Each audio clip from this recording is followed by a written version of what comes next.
ಚಾಲೂ ಐತ್ರಿ. ಓಂ ಶ್ರೀ ಗುರು ಬಸವಲಿಂಗಾಯ ನಮಃ. ಸರ್ವರಿಗೂ ಶರಣು ಶರಣಾರ್ಥಿ. ಶರೀರ ಬೆಳೆದು ಪ್ರಳಯಕ್ಕೊಳಗು, ಬುದ್ಧಿ ಬೆಳೆದು ಸುಖಕ್ಕೊಳಗು, ಸುಖ ಬೆಳೆದು ವಿಕಾರಕ್ಕೊಳಗು, ವಿಕಾರ ಸಕಲ ಮರಣಕ್ಕೆ ಒಳಗಾಯಿತು. ಇಂತಿವಕ್ಕೆ ಹೊರಗಾಗು, ಸತ್ಯಕ್ಕೆ ಒಳಗಾಗು, ಐಘಟ ದೂರ ರಾಮೇಶ್ವರ ಲಿಂಗವನ್ನು ಅರಿಯುವುದಕ್ಕೆ. ಇದು ಮೆರಮಿಂಡಯ್ಯ ಅನ್ನುವಂತಹ ಒಬ್ಬ ಶರಣರ ವಚನ. ಅವರ ವಚನಗಳು ಹೆಚ್ಚು ಪ್ರಚಲಿತದಲ್ಲಿಲ್ಲ, ಆದರೆ ಅದ್ಭುತವಾದ ವಚನಗಳು. ಪ್ರಾಯಶಃ ಸಂಗೀತಕ್ಕೆ ಅಳವಡಿಸಿ ಹಾಡಕ್ಕಾಗಲ್ಲ ಅನ್ನೋ ಕಾರಣಕ್ಕೆ ತಗೊಂಡಿಲ್ವೋ, ಏನು ಕಾರಣನೂ ಗೊತ್ತಿಲ್ಲ.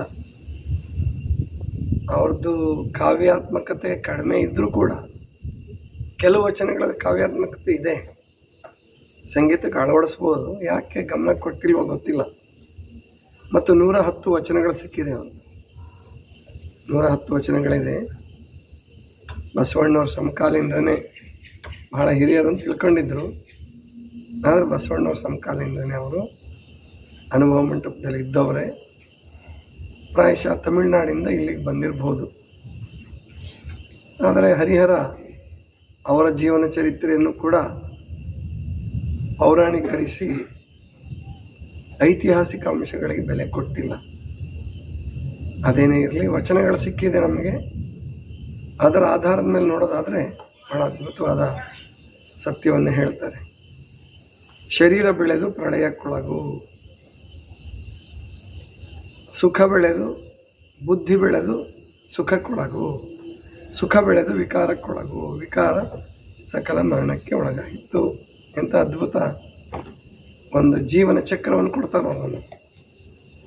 ಅಂದರೆ ಶರೀರ ಬೆಳೆಸೋದ್ರಿಂದ, ಶರೀರ ಕೊಬ್ಬಿಸೋದ್ರಿಂದ ನಮಗೆ ನೋವೇ, ತೊಂದರೆ, ಪ್ರಳಯ. ನೀವೆಷ್ಟೇ ಒಳ್ಳೆ ಶರೀರ ಇಟ್ಕೊಳ್ಳಿ, ಕೊನೆಗಂತೂ ಇದು ನಾಶ ಆಗ್ತಕ್ಕಂಥದ್ದು. ಅದಕ್ಕೆ ಶರೀರ ಇರೋವರೆಗೆ ಚೆನ್ನಾಗಿ ದುಡಿಸ್ಬೇಕು. ಅದನ್ನು ಎಷ್ಟು ಚೆನ್ನಾಗಿ ದುಡಿಸಿ, ಎಷ್ಟು ಚೆನ್ನಾಗಿ ಶರೀರವನ್ನು ಬಳಸ್ಕೊಳ್ತೀವೋ. ದುಡಿಯೋದು ಕೂಡಲೇ ನೀವು ಸಾಮಾನ್ಯ ರೈತರು, ಕಾರ್ಮಿಕರು, ಕೂಲಿಕಾರರು, ಅವ್ರ ದುಡಿಮೆ ಅಷ್ಟೇ ನೆನಪಾಗ್ತದೆ? ಇಲ್ಲ, ಅದು ದುಡಿಮೆನೇ. ಅವ್ರ ದುಡಿಮೆನೂ ಶ್ರೇಷ್ಠವಾದದ್ದೇ. ಆದರೆ ಸಾಧಕರ ಶರೀರ ಕೂಡ ದುಡಿಬೇಕು. ಆ ದುಡಿತದ ಒಂದು ಸಣ್ಣ ಅಂಶವೇ ಇವತ್ತಿನ ಪಾದಯಾತ್ರೆ.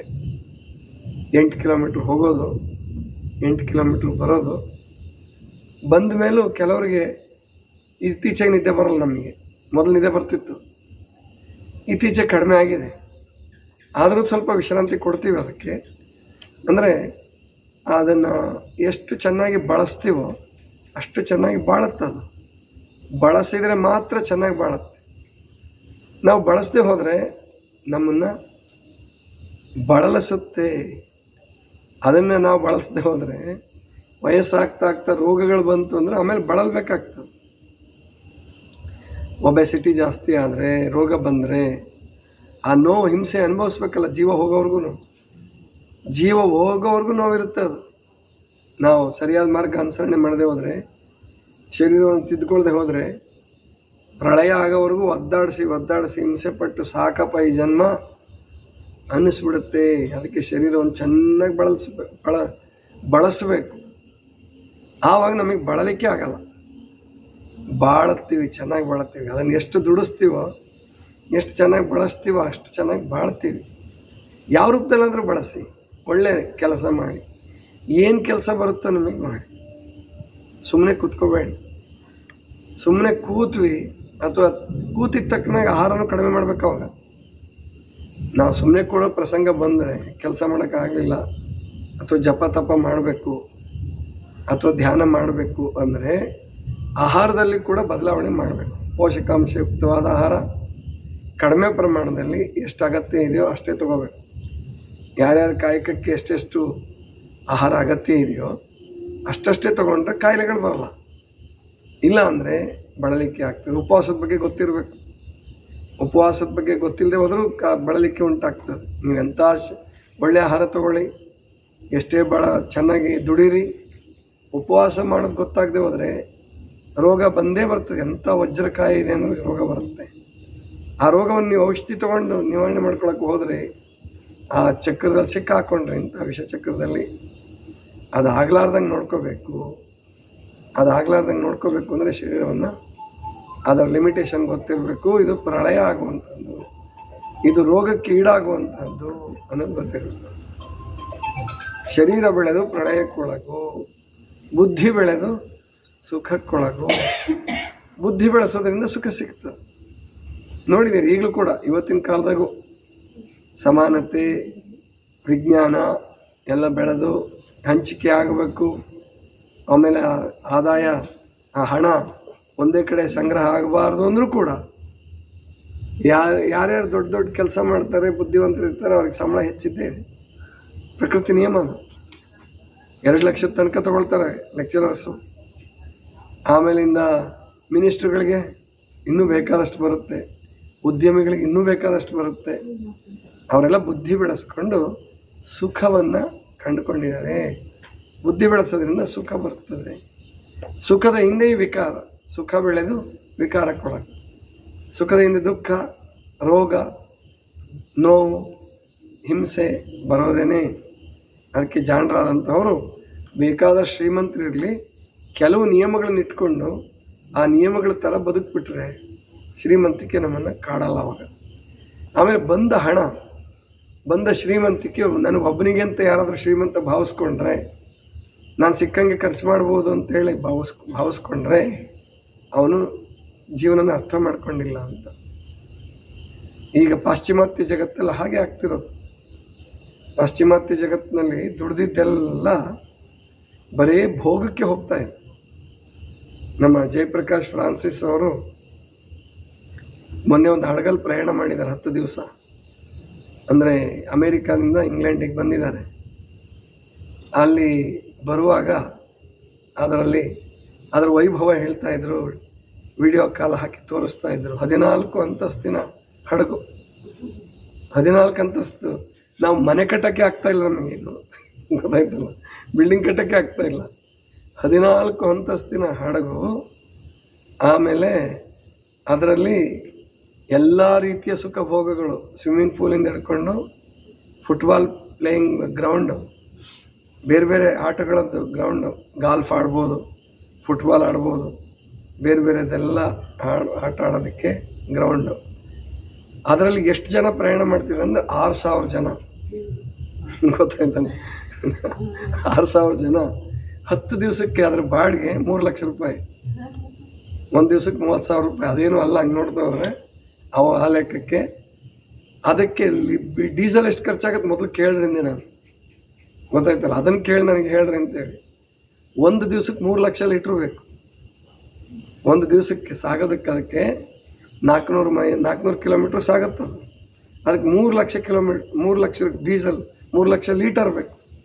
ಅಂದರೆ 30 lakh litre plus 10 lakh extra, 40 lakh ಲೀಟ್ರದ್ದು ಟ್ಯಾಂಕು. ನೋಡಿ, 40 ಲಕ್ಷ ಲೀಟ್ರ್ ಡೀಸೆಲ್ ಒಂದು ಹಡಗಿಗೆ ಹೋದರೆ ಅಂಥ ಹಡಗುಗಳು ಎಷ್ಟು ಸಂಚಾರ ಮಾಡ್ತಿದ್ದಾವೆ ಜಗತ್ತಿನಲ್ಲಿ. ಈಗ ನಮಗೆಲ್ಲ ಸಿಲಿಂಡರ್ ತಂದು ಕೊಡ್ತವೆ, ಕ್ರೂಡ್ ಆಯಿಲ್ ತಂದು ಕೊಡ್ತವೆ, ಪೆಟ್ರೋಲು ಡೀಸೆಲ್ ನಮ್ಮ ತನಕ ಬರಬೇಕಾದ್ರೆ ಎಷ್ಟೋ ಅಂದರೆ ಪರಿಸರ ಕೆಟ್ಟು ಹೊಗೆ ಹಾಗೆ ಕಾರ್ಬನ್ ಹೋದರೆ ನಮಗೆ ಬರೋದದು, ಇಲ್ಲದ್ರೆ ಬರೋದು. ಅಂದರೆ ಇದು ಭೋಗ ಭೂಮಿ ಮಾಡಿಬಿಟ್ಟಿದ್ದಾನೆ ಮನುಷ್ಯ. ಇನ್ನು ಹಿಂದಕ್ಕೆ ಬರೋಕ್ಕಾಗಲ್ಲ, ಇವನ ಕೈಲಿ ಹಿಂದಕ್ಕೆ ಬರೋಕ್ಕಾಗಲ್ಲ. ಹಂಗೆ ನಾಶ ಆಗೋದಷ್ಟೇ. ಅದಕ್ಕೆ ಇಂಥ ಯುದ್ಧಗಳು ಅನ್ಅವಾಯ್ಡಬಲ್, ಅವು ತಪ್ಸೋಕ್ಕಾಗಲ್ಲ. ಯಾಕಂದರೆ ಅಹಂಕಾರಕ್ಕೆ ಒಳಗಾಗಿರ್ತಾರೆ, ಅವರು ಅಹಂಕಾರಕ್ಕೆ ಒಳಗಾಗಿರ್ತಾರೆ, ಇವರು ಅಹಂಕಾರಕ್ಕೆ ಒಳಗಾಗಿರ್ತಾರೆ. ಅಲ್ಲಿ ಎಷ್ಟೆಷ್ಟು ಸುಟ್ಟು ಹೋಗ್ತಾ ಇದೆ, ಬಾಂಬ್ ಬಿದ್ದು ಎಷ್ಟೋ ಡೀಸೆಲ್ ಬಾವಿಗಳು ಹೊಗೆ, ಅದೆಲ್ಲ ಪರಿಸರಕ್ಕೆ ಸೇರುತ್ತೆ. ಎಷ್ಟೆಷ್ಟು ಲಕ್ಷ ಕೋಟಿ ಲೀಟರ್ಗಳೆಲ್ಲ ಸುಟ್ಟು ಹೋಗ್ಬಿಡುತ್ತೆ, ಸಮುದ್ರದ ಚೆಲ್ಬಿಡ್ತಾರೆ. ಹಡಗುಗಳ ಸ್ಫೋಟ ಆಯಿತು ಅಂದರೆ ಅದೆಲ್ಲ ಸಮುದ್ರಕ್ಕೆ ಚೆಲ್ತದೆ. ಎಷ್ಟು ಜೀವಿಗಳಿಗೆ ತೊಂದರೆ ಅಂದರೆ ಮನುಷ್ಯ ಏನಾಗಬೇಕಾಗಿತ್ತು, ಅವನಿಗೆ ಮಾತು, ವಿಚಾರ ಮಾಡೋ ಶಕ್ತಿ, ಆಮೇಲಿಂದ ಹೃದಯ, ಭಕ್ತಿ ಎಲ್ಲ ಮಾರ್ಗ ತೋರಿಸಿದ್ರು. ಎಷ್ಟು ಧರ್ಮಗಳು ಬಂದರೂ ಮನುಷ್ಯ ಮತ್ತೆ ತನ್ನ ಅಧೋಮುಖ ಪ್ರವೃತ್ತಿಯನ್ನು, ಭೋಗ ಲಾಲಸೆಯನ್ನು ಬಿಡಲೇ ಇಲ್ವಲ್ಲ, ಮತ್ತೆ ಮತ್ತೆ ಅದಕ್ಕೆ ಹೋಗ್ತಿದ್ದಾನಲ್ಲ. ಅದಕ್ಕೆ ಇವಾಗ ನಾವು ಅವ್ರನ್ನೇನೋ ಸುಧಾರಣೆ ಮಾಡಿಬಿಡ್ತೀವಿ, ಅಮೇರಿಕಕ್ಕೆ ಹೋಗಿ ಬಸವ ತತ್ವ ಹೇಳ್ಬಿಡ್ತೀವಿ, ಆಸ್ಟ್ರೇಲಿಯಾಕ್ಕೆ ಹೋಗಿ ಬಸವ ತತ್ವ ಹೇಳ್ಬಿಡ್ತೀವಿ ಅಂದರೆ ಪ್ರಾಯಶಃ ನಮ್ಮಂಥ ಮೂರ್ಖರು ನಾವೇ ಅಂತ ಅನ್ಕೋಬೇಕು. ಇವಾಗ ಸಾಮಾನ್ಯ ಜನರು ಕೇಳಿ ಸಂತೋಷ ಪಡ್ಬೋದು, ಆದರೆ ಸಾಮಾನ್ಯ ಜನರು ಉಳಿಸಿದ ಕೋಟಿ ಪಟ್ಟು ಶತಕೋಟಿ ಪಟ್ಟು ಇವ್ರು ಹಾಳು ಮಾಡ್ತಾರೆ. ಅದಕ್ಕೆ ಅದರ ಅರ್ಥ ನೀವು ಉಳಿಸ್ಬೇಡಿ ಅಂತಲ್ಲ, ಉಳಿಸಿ. ನಿಮ್ಗೆ ಪರಮಾತ್ಮನ ಲೆಕ್ಕಕ್ಕೆ ಸೇರುತ್ತದು. ನೀವು ಉಳಿಸಿದ್ದು, ನೀವು ಸರಳವಾಗಿ ಬದುಕಿದ್ದು ಪರಮಾತ್ಮನ ಲೆಕ್ಕಕ್ಕೆ ಸೇರುತ್ತೆ. ಆದರೆ ಗಾಂಧೀಜಿ ಥರ ಹಿಂಸೆ ಪಟ್ಕೊಂಡು ಆಮೇಲೆ ಒದ್ದಾಡಿಕೊಂಡು ಆಮೇಲೆ ಆ ರೀತಿ ಸರಳತೆ ಬೇಡ. ಮಿನಿಮಮ್ ಬಳಸಿ, ದೇಶಕ್ಕೂ ಹಾನಿಯಾಗಿರಬಾರ್ದು, ನಿಮಗೂ ತೊಂದರೆ ಆಗಿರಬಾರ್ದು. ಆ ರೀತಿ ಅತಿ ಭೋಗ ಎಲ್ಲೂ ಸಲ್ಲದು, ಅದು ರೋಗಕ್ಕೆ ಕಾರಣ ಆಗೇ ಆಗುತ್ತೆ, ಪಾಪಕ್ಕೂ ಕೂಡ ಕಾರಣ ಆಗುತ್ತೆ. ಪ್ರಾಯಶಃ ಆ 6,000 ಜನ ಪುಣ್ಯದ ಕೆಲಸ ಅಂತೂ ಮಾಡೋಕ್ಕಾಗಲ್ಲ. ಅವ್ನು ಧ್ಯಾನ ಮಾಡಲಿ ಏನೇ ಮಾಡಲಿ ಅಲ್ಲಿ ಕೂತ್ಕೊಂಡು, ಅಲ್ಲಿ ಧ್ಯಾನ ಮಾಡೋರ್ಗೂ ರೂಮ್ಗಳಿರುತ್ತಂತೆ, ಅಂಥವರು ಹೋಗ್ತಾರೆ. ಅಲ್ಲಿ ಧ್ಯಾನ ಮಾಡೋ ಅಗತ್ಯ ಏನಿದೆ? ಅಷ್ಟು ದುಡ್ಡು ಕೊಟ್ಟು ಧ್ಯಾನ ಮಾಡೋ ಅಗತ್ಯ ಏನಿದೆ? ಅದ್ರ ಬದಲು ಒಂದು ಕಾಡಲ್ಲಿ ಒಳ್ಳೆ ಕೂಡ ನಮ್ಮ ಋಷಿಮುನಿಗಳು ಅದಕ್ಕೆ ತೋರಿಸ್ಕೊಟ್ಟಿದ್ದು. ಮಹಾನ್ ಚಕ್ರವರ್ತಿಗಳು ಯಾಕೆ ಕಾಡಿಗೆ ಹೋದ್ರಪ್ಪ ಅಂತಂದರೆ, ಅವತ್ತು ಅರಮನೆಯಲ್ಲಿ ಧ್ಯಾನ ಮಾಡಲಿಕ್ಕಾಗಲ್ಲ ಅಂತ ಹಡಗಲಿದ್ದು ಅಷ್ಟು ಪರಿಸರ ಹಾಳು ಮಾಡ್ತಾ ಏನು ಧ್ಯಾನ ಮಾಡ್ತೀರ? ಏನು ಶಾಂತವಾಗಿರೋಕ್ಕಾಗತ್ತೆ? ಆದ್ದರಿಂದ ಅದು ಪಾಪದ ಕೆಲಸ ನನ್ನ ಪ್ರಕಾರ. ಅದೇ ನಾನು ಕೇಳಿದೆ, ಗುರುಗಳೇ ನೀವೊಂದು ದಿವಸ ಹೋಗಬೇಕು ಅಂತಿದ್ರು ಒಂದು ಟ್ರಿಪ್ಪು. ನಾನು ಹೇಳಿದೆ ನನ್ನ ಜೀವನದಲ್ಲಿ ಎಂದೂ ಹೋಗಲ್ಲ, ಅದಕ್ಕೆ ಅದರ ಅಗತ್ಯ ಇಲ್ಲ, ಅದು ಹೋದರೆ ಪಾಪದ ಕೆಲಸ ಅದು ಅಂತ ನಾನು ಹೇಳಿದೆ. ಅದು 3 ಲಕ್ಷ ರೂಪಾಯಿ ಒಂದು ದಿವಸಕ್ಕೆ ಯಾರಿಗೆ ಅಂದರೆ, ಅದು ಲೀಸ್ಟ್ ಅಂದರೆ ನೀವು ಸಿನಿಮಾಕ್ಕೋ ಅಥವಾ ಗಾಂಧಿ ಕ್ಲಾಸ್ ಅಂತಿರಲ್ಲ ಅಂಥವ್ರಿಗೆ 3 ಲಕ್ಷ ಅದು ಬಾಡಿಗೆ. ಇನ್ನು 10 ಲಕ್ಷದವರೆಗೂ ಒಂದು ದಿವಸಕ್ಕೆ ಲಕ್ಷ, ಒಂದು ದಿವಸಕ್ಕೆ 2 ಲಕ್ಷ, 10 ಲಕ್ಷ 20 ಲಕ್ಷದ ರೂಪಾಯಿಗಳದು ರೂಮ್ಗಳಿದೆ. ಆ ಥರದ್ದು ಏಕಾಂತಕ್ಕೆ, ಆಮೇಲೆ ಒಳ್ಳೆ ಸೀನ್ರಿ ನೋಡೋಕ್ಕೆ, ಸಮುದ್ರದ ಕಡೆ ಕಿಟಕಿ ಬಾಗಿಲ ಮಾಡ್ಕೊಂಡು, ಅಂದರೆ ಇಷ್ಟೆಲ್ಲ ಮಾಡಿ ಏನು ಸಾಧಿಸಿದ್ದೇನು?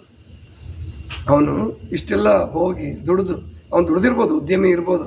6,000 ಜನರು ಸಾಹುಕಾರಗಳೇ, ಉದ್ಯಮಿಗಳಿರ್ಬೋದು, ರಾಜಕಾರಣಿಗಳಿರ್ಬೋದು, ಶ್ರೀಮಂತರುಗಳೇ ಹೋಗ್ಬೇಕಲ್ಲ, ಬಡವರಂತೂ ಹೋಗೋಕ್ಕಾಗಲ್ಲ, ಮಧ್ಯಮ ವರ್ಗದವರು ಹೋಗೋಕ್ಕಾಗಲ್ಲ. ಅದರಲ್ಲಿ ಅಷ್ಟು ಜನ ಸೇರಿ ಪ್ರಪಂಚಕ್ಕೆ ಏನು ಕಾಣಿಕೆ ಕೊಟ್ಟರು? ಹಾಳು ಮಾಡಿದ್ದೆ ಅಲ್ವಾ? ಅಷ್ಟೆಲ್ಲ ಸುಟ್ಟಿದ್ದಲ್ವಾ? ಡೀಸೆಲ್ ಸುಟ್ಟಿದ್ದಲ್ವಾ? ಅದಕ್ಕೋಸ್ಕರವಾಗಿ ನಾವು ತಿಳ್ಕೋಬೇಕು, ಇವತ್ತು ಭಾರತೀಯರ ಮೇಲೆ ಬಹಳ ದೊಡ್ಡ ಜವಾಬ್ದಾರಿ ಇದೆ. ನಮ್ಮನ್ನು ಹಿಂದುಳಿಸಿರೋದು ಪರಮಾತ್ಮ, ಅದರಲ್ಲೂ ಏನೋ ಒಂದು ಒಳ್ಳೆಯ ಉದ್ದೇಶ ಇದೆ. ನಾವು ಇಂಥ ಭೋಗಕ್ಕೆ ಬೀಳಬಾರ್ದು, ಇಂಥ ಹಡಗುಗಳನ್ನು ಕಟ್ಟೋ ಅಗತ್ಯವೂ ಇಲ್ಲ, ಕಟ್ಟೋದೇ ಬೇಡ. ಅದ್ರ ಬದಲು ನಮಗೆ ಒಳ್ಳೆ ಶಾಲೆಗಳು, ಒಳ್ಳೆ ಆಸ್ಪತ್ರೆಗಳು, ಒಳ್ಳೆ ದೇವರ ಸ್ಥಾನಗಳು, ಪ್ರಾರ್ಥನಾ ಸ್ಥಾನಗಳು, ಆಮೇಲಿಂದ ಒಳ್ಳೊಳ್ಳೆಯದು ಎಲ್ಲರೂ ಕೂಡಿ ಬದುಕ್ತಕ್ಕಂತಹ ಆಶ್ರಮಗಳು, ಅದನ್ನು ಕಟ್ಕೊಂಡು ಧ್ಯಾನ ಮಾಡ್ತಾ ಸರಳವಾಗಿ ಬದುಕೋದು. ಯಾರಿದ್ರೂ ಬದುಕಲೇಬೇಕು. ಅವನು ಬದುಕ್ತಾನೆ, ಅವನು ಕೋಟಿ ಖರ್ಚು ಮಾಡಿ ಪರಿಸರ ಹಾಳು ಮಾಡಿ ಅವನು ಬದುಕ್ತಾನೆ. ನಾವು ಎಷ್ಟು ಸಾಧ್ಯವಾಗುತ್ತೋ ಪರಿಸರಕ್ಕೆ ಅನುಕೂಲ ಮಾಡಿ ಮರಗಿಡಗಳನ್ನು ಬೆಳೆಸ್ಕೊಂಡು ಅದಕ್ಕೆ ಹಣ ಖರ್ಚು ಮಾಡಿಕೊಂಡು ನಮ್ಮ ಬದುಕನ್ನು ನಾವು ಚೆನ್ನಾಗಿಟ್ಕೊಂಡ್ರೆ ಇವತ್ತಿನ ಕಾಲಕ್ಕೆ ಬಹಳ ಶ್ರೇಷ್ಠವಾದ ಬದುಕು. ಮತ್ತು ನಮಗೆ ಶಾಂತಿ ಕೊಟ್ಟಿದ್ದಾನೆ ನೋಡಿ ದೇವರು, ನಮ್ಮ ಭಾರತಕ್ಕೆ ಶಾಂತಿ ಕೊಟ್ಟಿದ್ದಾನೆ. ಇನ್ನೊಂದು ಸ್ವಲ್ಪ ನಾವೇನು ಕಲ್ತ್ಕೋಬೇಕಂದ್ರೆ, ಇನ್ಮೇಲೆ ಅವಲಂಬನೆ ಕಡಿಮೆ ಮಾಡೋಣ. ಎಲ್ಲರೂ ಪ್ರಯತ್ನ ಪಟ್ಟರು. ಈಗ ಹೈಡ್ರೋಜನ್ ಫ್ಯೂಯಲ್ ಕಂಡುಹಿಡಿತಾ ಇದ್ದಾರೆ, ಬೇರೆ ಎಲ್ಲ ಪ್ರಯೋಗ ನಡೀತಾ ಇದೆ. ಕರೆಂಟನ್ನು ನಮ್ಮ ಇನ್ಮೇಲೆ ಕರೆಂಟಿನ ಒಲೆಗಳನ್ನು ಮಾಡಿಕೊಂಡು, ಸೋಲಾರ್ ಹಾಕ್ಕೊಂಡು ಕರೆಂಟಿನ ಒಲೆಗಳು ಮಾಡಿಕೊಂಡ್ರೆ ನಾವು ಈ ಸೌದೆ ಸುಡೋ ಅಗತ್ಯವೂ ಇಲ್ಲ, ಸಿಲಿಂಡ್ರು ಬೇಡ. ಸಾಧ್ಯವಾದಷ್ಟು ಮಟ್ಟಿಗೆ ನಮ್ಮ ವಿದ್ಯುತ್ ಶಕ್ತಿಯನ್ನು ನಾವೇ ತಯಾರು ಮಾಡ್ಕೊಳ್ಳೋಣ, ಆ ಮೂಲಕ ಅಡುಗೆ ಮಾಡ್ಕೊಳ್ಳೋದು. ಈಗ ನಾವು ಡಿಪೆಂಡ್ ಆಗೋದು ವಾಹನಗಳಿಗೆ ಮತ್ತು ಅಡುಗೆಗೆ, ಸಿಲಿಂಡ್ರು ಮತ್ತು ಪೆಟ್ರೋಲ್ ಡೀಸೆಲ್ಗೆ ನಾವು ಅವ್ರ ಮೇಲೆ ಅವಲಂಬನೆ ಆಗಬೇಕು. ಅದನ್ನು ನಾವೆಲ್ಲರೂ ಕಷ್ಟಪಟ್ಟು, ನಾವೆಲ್ಲರೂ ಜಾಣರಾಗಿ ಹಣ ಉಳಿಸಿ, ಆಮೇಲೆ ಪರಿಸರನ ರಕ್ಷಣೆ ಮಾಡ್ಕೊಂಡು ಅವನ್ನ ಬಳಸ್ಲಾರ್ದಂಗೆ ಎಲೆಕ್ಟ್ರಿಕಲ್ ವೆಹಿಕಲ್ಸು, ಎಲೆಕ್ಟ್ರಿಕಲ್ ಒಲೆ ಈ ಥರ ಮಾಡಿಕೊಂಡ್ರೆ, ಸೂರ್ಯನ ಬೆಳಕಿಗಂತೂ ಯಾರಿಗೂ ನಾವು ಟ್ಯಾಕ್ಸ್ ಕೊಡಬೇಕಾಗಿಲ್ಲ, ಯಾರ ಮೇಲೂ ಅವಲಂಬಿತ ಆಗಬೇಕಾಗಿಲ್ಲ. ನೋಡಿ, ಇವತ್ತು ನಮಗೆ ಸತ್ಯ ಗೊತ್ತಾಗ್ತಾ ಇದೆ. ನೀರು ಕಾಯಿಸ್ತಾ ಇದ್ದೀವಲ್ಲ, ಇವತ್ತು ಆನ್ ಮಾಡಿಲ್ಲ ನಾವು, ನೋಡೋಣ ಅಂತ ಸಿಕ್ಕಾಪಟ್ಟೆ ಸುಡ್ತಾ ಇದೆ. ಒಂದು 10-15 ನಿಮಿಷ ಆನ್ ಮಾಡಿದ್ರೇ ಸಿಕ್ಕಾಪಟ್ಟೆ ಸುಡ್ತಾ ಇದೆ. ನೀರು ಕುಡಿಸ್ಕೊಳ್ಳೋದು, ತಣ್ಣೀರು ಕುಡಿಸ್ಕೊಳ್ಳೋ ಅಗತ್ಯ ಬೀಳ್ತಾ ಇದೆ. ತಣ್ಣೀರು ಕೂಡಿಸ್ಕೊಳ್ಳಾರ್ದಷ್ಟು ಬಿಸಿ ಇರಬೇಕು, ಅಷ್ಟೇ ಸಾಕು ನಮಗೆ. ನಾನು 8 ಗಂಟೆ ಮೇಲೆ ಸ್ನಾನ ಮಾಡಿದೆ ಇವತ್ತು, ಅಂದರೂ ನೀರು ಕುಡಿಸ್ಕೊಳ್ಬೇಕಾಗಿ ಬಂತು, ಅಷ್ಟು ಬಿಸಿ ಇತ್ತು. ಅಂದರೆ ಇವತ್ತು ಅದಕ್ಕೆ ಆನ್ ಮಾಡಿಲ್ಲ, ಅಂದರೆ ಕರೆಂಟ್ ಆನ್ ಮಾಡಿಲ್ಲ. ಸೂರ್ಯನ ಪ್ರಕಾಶದಿಂದನೇ ಎಷ್ಟು ಕಾಯ್ತೋ ನಿಮಗೆ ಹಿತವಾಗಿರುತ್ತೆ. ಅದಕ್ಕೂ ಕೂಡಿಸ್ಕೊಳ್ಳೋ ಪ್ರಸಂಗ ಬರುತ್ತೆ ಮುಂದೆ, ಬಿಸಿಲು ಜಾಸ್ತಿ ಆದಂಗೆ ಆ ಸೂರ್ಯನ ಪ್ರಕಾಶದಿಂದ ಕಾದಿರೋ ನೀರಿಗೂ ಕೂಡಿಸ್ಕೊಳ್ಬೇಕಾಗುತ್ತೆ. ಅಷ್ಟು ನಮಗೆ ಇಂಧನವನ್ನು ಪರಮಾತ್ಮ ಕೊಡ್ತಾ ಇದ್ದಾನೆ. ಗಾಳಿ ಮತ್ತು ಬಿಸಿಲು ಚೆನ್ನಾಗಿ ಬಳಸ್ಕೊಂಡ್ರೆ ಆಧುನಿಕ ಕಾಲದಲ್ಲಿ ನಾವು ಸ್ವಾವಲಂಬಿಗಳಾಗಿ ಬದುಕ್ಬೋದು. ಆದಷ್ಟು ಮಟ್ಟಿಗೆ ಪೆಟ್ರೋಲು ಡೀಸೆಲ್ ಮೇಲೆ ಮತ್ತು ಗ್ಯಾಸ್ ಮೇಲೆ, ಸಿಲಿಂಡರ್ ಗ್ಯಾಸ್ ಮೇಲೆ ಅವಲಂಬನೆ ಆಗೋದನ್ನು ತಪ್ಪಿಸ್ಕೊಳ್ಳೋಣ, ಸಾಧ್ಯವಾದಷ್ಟು ತಪ್ಪಿಸ್ಕೊಳ್ಳೋಣ. ಆ ರೀತಿ ಬದುಕಿದರೆ ನಿಜವಾಗಿಯೂ ಶ್ರೇಷ್ಠವಾದ ಬದುಕಾಗುತ್ತೆ. ಅದನ್ನು ಮುಂದೆ ಮಾಡ್ತೀವಿ ನಮ್ಮ ಆಶ್ರಮದಲ್ಲಿ. ಮುಂದೆ ಅವ್ರು ಸಿಲಿಂಡರ್ ಕೊಡ್ತೀವಿ ಅಂದರೂ ಬೇಡ ಅನ್ನಬೇಕು, ಆ ಲೆಕ್ಕಕ್ಕೆ ನಾವು ಬೆಳಿಬೇಕು. ಅಂದರೆ ಕರೆಂಟನ್ನು ಉತ್ಪತ್ತಿ ಮಾಡಿಕೊಂಡು ಅಥವಾ ಕರೆಂಟ್ ಕನೆಕ್ಷನ್ ತೊಗೊಂಡು ಕರೆಂಟನ್ನು ಒಲೆಗಳನ್ನೇ ಬಳಸ್ಕೊಳ್ಳೋಣ. ಅದರಿಂದ ಪರಿಸರಕ್ಕೂ ಒಳ್ಳೆಯದು, ನಮಗೆ ಒಳ್ಳೆ ಅಡುಗೆ ಕೂಡ ಆಗುತ್ತೆ. ಹೀಗೆ ಈಗ ಸದ್ಯಕ್ಕೆ ಕಟ್ಟಿಗೆ ಬಳಸೋಣ, ಯಾಕಂದರೆ ಈಗೇನು ಅಲ್ಲಿ ಒಳ್ಳೆ ಒಲೆ ಇದೆ, ಹೊಗೆ ಎಲ್ಲ ಆಚೆ ಹೋಗೋಕ್ಕೆ ಅನುಕೂಲ ಇದೆ, ನಿಮಗೇನು ಆರೋಗ್ಯಕ್ಕೆ ಅಷ್ಟೊಂದು ತೊಂದರೆ ಆಗಲ್ಲ. ಆದರೆ ಇಷ್ಟು ಹೊಗೆಯನ್ನು ನಾವು ಉತ್ಪತ್ತಿ ಮಾಡೋದು ಬೇಡ. ಸಾಧ್ಯವಾದಷ್ಟು ಮಟ್ಟಿಗೆ ಶುದ್ಧ ಇಂಧನವನ್ನು ಬಳಸ್ಕೊಳ್ಳೋ ಪ್ರಯತ್ನ ಮಾಡೋಣ. ಅದು ಇವತ್ತಿನ ಕಾಲದ ಅಗತ್ಯ. ಸತ್ಯಕ್ಕೆ ಒಳಗಾಗು, ಅಸತ್ಯಕ್ಕೆ ಹೊರಗಾಗು, ಸತ್ಯಕ್ಕೆ ಒಳಗಾಗು ಅಂತ ಕರೆ ಕೊಡ್ತಾರಲ್ಲ, ಅದೇ ನಮ್ಮ ಬುದ್ಧಿಯನ್ನು ಬಳಸ್ಕೊಂಡು ವಿಕಾರವಿಲ್ಲದ ಸುಖ, ದೈವಿ ಸುಖ, ಎಲ್ಲರೂ ಕೂಡಿ ಬದುಕ್ತಕ್ಕಂಥ ಸುಖವನ್ನು ಸಾಧ್ಯವಾದಷ್ಟು ಮಟ್ಟಿಗೆ ನಾವು ಕಂಡುಕೊಳ್ಳೋಣ. ಇದಿಷ್ಟು ಇವತ್ತಿನ ಚಿಂತನ. ಈಗ ಪಾದಯಾತ್ರೆಗೆ ಬಂದಿರತಕ್ಕಂಥವರೆಲ್ಲರೂ ಮಂಗಳ ಆದಮೇಲೆ ಪ್ರಸಾದ ಮಾಡ್ಕೊಳ್ಳಿ. ಪ್ರಸಾದ ಮಾಡಿಕೊಂಡು ಆಮೇಲೆ ನೀವು ಸ್ವಲ್ಪ ವಿಶ್ರಾಂತಿ, ಅಂದರೆ ಮೇಲೆ ಹೋಗಿ ಮಲ್ಕೊಳ್ಳೋದು ಬೇಡ.